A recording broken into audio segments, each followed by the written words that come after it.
Greetings to everybody. This is going to be a very brief video, and in this video I'll be discussing about a few processes through which we can attain self-realization, and these processes have been mentioned in our scriptures. It might sound very hard, but with dedication and constant practice, these processes become very easy to pursue. So I'll be reading from the book Vedanta Sar. Here they have mentioned the processes that we can adopt. There are different forms of practice in spirituality. You can pursue many different paths, and these are one of those many paths. And every path leads to the truth. So there is nothing as a wrong path or a right path or a better path. Any path you take, it's going to take you to the truth. So in this scripture Vedanta Sar, they have given us 6 processes, 6 practices which will help us to advance fast on the spiritual path. The first is Sama. So I will just read out the different processes first, and then we're going to go into the explanation. So it's Sam, Dam, Uparati, Titiksha, Samadhan, Shraddha and Mumukshutva. So these are the few processes, these are the practice that we need to do if we want to realize the ultimate truth. So the first is Sam, which means curbing of the mind from all objects. Our mind has the tendency of always focusing on the outer world. Our mind is always engaged in the external world. And it is our sense organs that draw us towards the external world. Our mind is always busy with something or the other. Our mind is always looking for different subjects, different matters, different topics. We cannot live without an object or a subject or a thought. So our mind is always dependent on these things. We cannot think about a thoughtless state. Our mind is constantly getting attracted everywhere. So Sam is the practice where you try to restrain your mind from going outside. You try to keep your mind focused within yourself. This practice is hard, no doubt, but daily practice, it makes things easier. Meditation is one practice of Sam. The purpose of meditation is to calm your mind. It is to keep your mind focused within. Meditation is one way of curbing your mind from going outside. So Sam is very similar to that. Sama, it's very similar to that. So if we practice, if we think that yes, I'll be able to do this in one day, then it is not possible. You have to practice daily. Daily practice is very important. So we have to be very careful with each and every step that we take, with each of our actions. Because we have to keep contemplating. We have to discriminate. Contemplation is vichar. We have to be mindful. We have to be aware of our mind, the state of our mind, all the thoughts that are coming within us. Because the more we contemplate, the more we become strict with our minds. So the reins of the mind should be in my hands, not out of my grasp. So we have to reel our minds in. And in order to do that, we have to practice Sama. The moment if I am aware about my mind, the moment my mind will go outside, I'll be able to spot it. And then I'll be able to curb. So if you're not aware of the state of my mind, if I am not aware of the state of my mind, then how will I rein it in? How will I reel it in? It's not possible. So we have to keep a watch. We have to observe our minds. Once we start observing, we will be able to recognize the pattern that our minds follow. And once we recognize the pattern, it will become easier to control the mind. So this is the process of Sama. Next is Dam, which is the restraining of the external organs from all objects. Now, external organs, there are two types of external organs. One is action and one is knowledge. So the organs that help us take in knowledge, to assimilate knowledge, is our sense organs. Eyes, nose, the taste buds, our skin, ears. These are our sense organs which helps us to take in information from the world. Our sense organs feed us information of the external world. So this is one organ. Actually, there are 5 sense organs, but taken together, it is one external category. The second category is the organs that help us in locomotion, which means movement, walking, grasping, holding. So these are the 2 forms of external organs. So dam means the restraining of these organs, restraining of the sense organs. Our sense organs, these are the gateway. These are the gateway through which we take in information. The world feeds us information through these sense organs. So if we don't control that, we will always be attracted to the outer world. The moment my eyes fall on something pretty, a desire comes from within that I want that. And without that, I will not have peace. The moment I think something bad about myself, I start feeling bad. I get upset. If I eat something delicious, I crave that again. So it is the sense organs that attract us outside towards the outer world, and that keeps on increasing the desires from within. So controlling of the sense organs is very important. So Sam was controlling of the mind, and Dam is controlling of our sense organs and our locomotory organs. Not to make any unnecessary movements. The more a person is peaceful, the more a person's mind is calm. Calmness, stillness means to be at one place, to be rooted at one place. The more a person moves around, it means the person's mind is very disturbed, very perturbed, agitated. So this is why we'll find saints and sages and many spiritual people, they just sit at one place for hours on an end and they don't feel the need to move around because their mind is at one place. So this will keep the body at one place. Otherwise, we're always busy moving around here and there. We always make unnecessary movements. And this takes a toll on our body and our mind.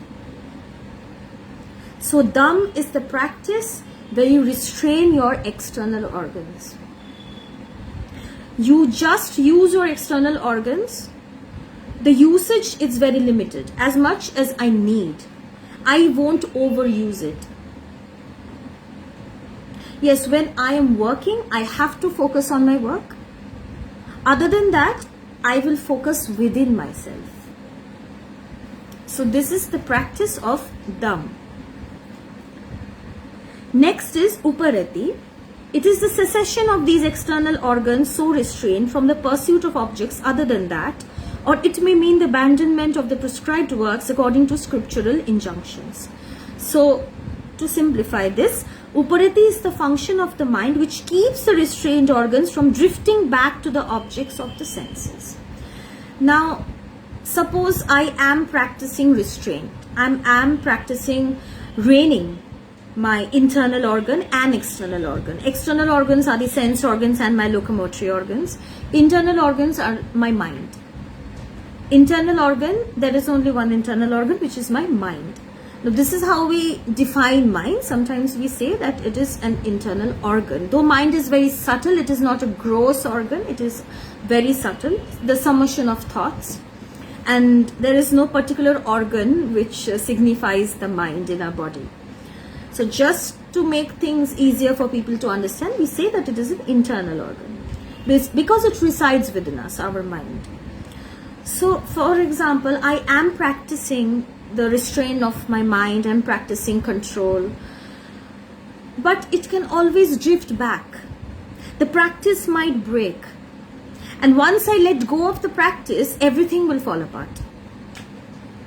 So I cannot imagine just meditating or practicing these processes for 6 months and then just letting go of everything altogether. This is what we tend to do sometimes. We go on retreats, at some spiritual retreat, we go on to any spiritual practice, we just do a few courses, a course of 1 month, a course of 2 months, and then we just let go. That will not help us, because spirituality, it's a lifelong practice. You can't just do it for a few days or a few months or a few weeks and let it go altogether. It is something which should be a part of life. Like we brush every day. I don't say that I brushed in the morning, so I will not do it at night. So brushing is a practice. It's for my own hygiene. It's for my own good. And spirituality, that is the best advantage that I can have in life if I practice spirituality. That is the best solution for everybody in this world. So we have to make spirituality a part of life and keep on practicing it every day throughout our lives, entire lives. So if we let go, if we stop practicing, then our minds will drift back to the external world, because that is the tendency. And in order to break a tendency, it's going to take some hard work. It's going to take time. I can't expect to meditate for 2 days and gain complete control over my mind. It's not possible. So first is to try to take the control. And once I feel that yes, I am in control, then I have to maintain that control. I can't just let go. Because if I let go, the mind will again drift back. And then again, it's going to take a lot of energy to pull it back in. So Uparati means to maintain that control. So the kings in the ancient times, it is not only about conquering a kingdom. It's also consolidation of a kingdom. The kings used to conquer and then maintain the kingdom. Maintenance is very important. Sustaining the system is very important. So Uparati is maintaining that control. To not let the mind drift back. This is the fight with the mind. The mind will want to pull me, but I have to keep the mind in my hand. So this is Uparati, the practice of Uparati, where you do the maintenance properly. The next step is Titiksha. Titiksha is the endurance of heat and cold and other pairs of opposites. So everything that we feel everything that our body feels or our mind feels. Not just heat or cold, it's also hunger and thirst. Everything related to our body and mind, the needs of our body and mind. Of course, these are basic needs. If I feel hungry, I have to eat. If I feel thirsty, I have to drink water, because that is important for us to survive. So these are the basic needs and instincts of our body, but we shouldn't overdo it. If I feel hungry, I will eat, but I will eat as much as my body needs. I will not overeat. I will not do anything in excess. If I'm feeling any problem, like I'm feeling very hot, I will try to endure it. If I'm feeling cold, I will try to endure it. Now, this does not mean that I will not wear warm clothes in winter. I will wear warm clothes, but I will not complain about that cold. We keep on complaining. When it's hot, we say it's so hot. When it's cold, we say it's so cold. We are not content with anything. We keep complaining. We're not happy with anything. So Titiksha is the practice of endurance. And the more we practice endurance, the more our mind becomes immune to all these stuff. That creates discontentment within us. The more we practice endurance, the more we become immune to that. If we go to the Himalayas, we will find many saints and sages just sitting there naked with a loin, just covered with a loincloth. They're sitting there and meditating with no cares in the world, in the snow. How is that possible? Because they have practiced endurance and they have overcome all these issues. It is not just the body that feels hot and cold, it's the mind as well. It is the mind that is telling me it's so hot, you need something, you need this, you need that. Always creating discontentment within us. So the more we practice endurance, it builds up an immunity. Our mind becomes immune. And these things don't disturb us after that. This is why the saints and sages, they don't feel anything. This does not mean they don't have emotions. They can endure. So the practice of endurance is very important. The more a person can endure, the more the person learns to live better without complaints. The person can adapt well. A person who can endure can settle at any situation. That person can overcome any circumstance. It's even mentioned in the Gospel of Sri Ramakrishna, Kathamrita. Thakur Ramakrishna is saying that endure, endure, endure. Now, I am translating his words. This is not a direct translation since he has spoken in Bengali. But he is teaching us the art of endurance. Because the more you endure, the more you gain the strength to overcome the challenges that come your way. And this helps you to maintain an equilibrium within yourself. Otherwise, you'll keep on complaining throughout life. So the practice of titiksha is very important. Each and every of these processes, are very important for practicing. So endurance is bearing all the inflictions that you face on the body or mind. Then the next step is samadhan. That is the constant concentration of the mind. Concentration of the mind, but where should we concentrate our minds? Samadhan means where you focus your mind, where you immerse your mind, you engage your mind within yourself. And constant concentration. Samadhan is keeping your mind within you, constantly without break. Again, this is difficult but not impossible. As long as I desire this, I will be able to attain it. If you want it, you can do it. Simple. Yes, this will take time. This will take patience. But if we keep on doing this, we will be able to achieve this state. It's not anything that is impossible to do. So samadhan is where you keep your mind rooted, focused, engaged within yourself. The mind will only have one focus, that is my true self, the ultimate truth, the Atman or Brahman. That will be the only subject of the mind.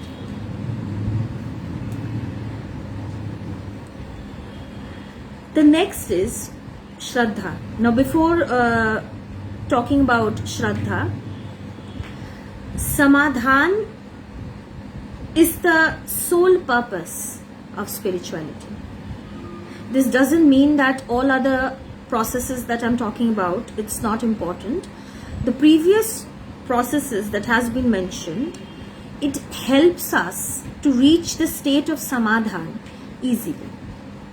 Each process is important. You can't just deny one and do the other. So samadhan is very important. It is to continue the concentration, the internal concentration, to keep the mind focused within you. Then comes Shraddha. Shraddha is the foundation. Without Shraddha, there is nothing. So we have in our scriptures, Shraddhavan labhate jnanam, which means the person who has Shraddha or faith, that person attains knowledge. Without faith, it is not possible to progress on the spiritual path. Not only spiritual path, every other path. If you don't have faith, you don't get anything. You don't gain any knowledge. So, Shraddha is the faith in the truths of Vedanta as taught by the Guru.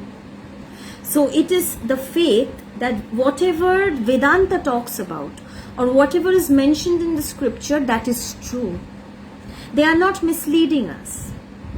Shraddha is the state where you don't have any doubt. You believe fully. Whatever your Guru is teaching you is the truth. Whatever your Guru is teaching you will lead you to the truth. This firm belief, it comes from Shraddha. And without Shraddha, Shraddha is the foundation. If the foundation is weak, then the building will topple over. The foundation needs to be strong. Everything, every progress of mine, it is based on Shraddha. If I don't have Shraddha, I don't get anything.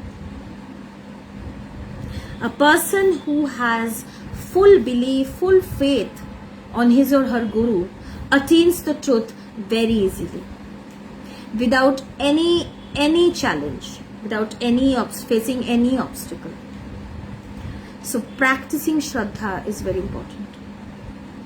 Yes, initially we will have questions, we will have doubts. The scriptures, Vedanta, Guru will always explain everything to us with reasoning and logic. I have a rational mind, I can contemplate things for myself. Once I am done with the contemplation, I shouldn't have any other doubts. I will have complete faith on this path, on this subject and this Guru and my Guru. So Shraddha is very important. The practice of Shraddha. Shraddha, unfortunately, doesn't have any equivalent word in English. It is not respect. Shraddha is Shraddha. So I think nowadays in the English dictionaries, they are taking some words from Sanskrit as it is, since there is no equivalent word in English. So Shraddha is Shraddha, which means complete faith, complete surrender, complete devotion, firm belief on the scriptures, on Vedanta or whatever subject you are practicing or you are studying, and your Guru. And last but not the least, Mumukshutva. This is the yearning for spiritual freedom or spiritual knowledge. The intense craving that yes, I want to know that ultimate truth. I want to attain liberation. I want to attain moksha. All the previous processes that I have talked about, Sam, Dam, Titiksha, Uparati, Samadhan, all of these processes depends on my mumukshutva. If I don't have any desire of knowing the truth, then I won't practice. This is why mumukshutva is very important. Mumukshutva gives us the impetus of starting. It gives us the push. It acts as a catalyst that helps us to progress on the path, that helps us to embark on the spiritual journey. So it is the intense craving, the intense longing that yes, I want to know the truth, otherwise I won't be able to live. I want to know my true self. I want to attain liberation. I want to free myself from the clutches of illusion or maya. This is mumukshutva. And if a person has mumukshutva, if a person has intense longing, then nobody will be able to stop that person from progressing. That person will attain liberation. Undoubtedly, this is inevitable for that person.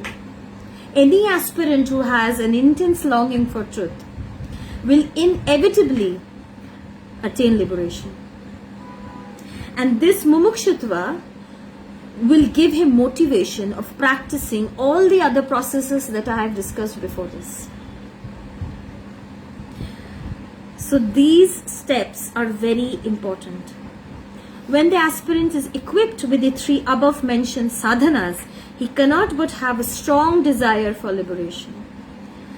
So it is because of this desire that aspirants will practice, and it is also through the practice that one gains the desire of attaining liberations. So vice versa as well. It works both ways. Either you have this desire first and then you start practice, or you start practicing and gradually the desire increases within yourself. So it works both ways. Then alone does he become fit to receive from the spiritual guide the absolute knowledge. Only when mumukshutva is born within an aspirant, only then does that aspirant or spiritual seeker becomes eligible of attaining that absolute knowledge from his or her guru. Until and unless a person has mumukshutva, attaining the paramount spiritual knowledge is not possible. You have to have mumukshutva. It is the intense desire that helps you to attain. That is the key to the door of liberation. So these are the few steps, the few processes through which an aspirant or a seeker, spiritual seeker, becomes qualified, becomes eligible to attain spiritual liberation.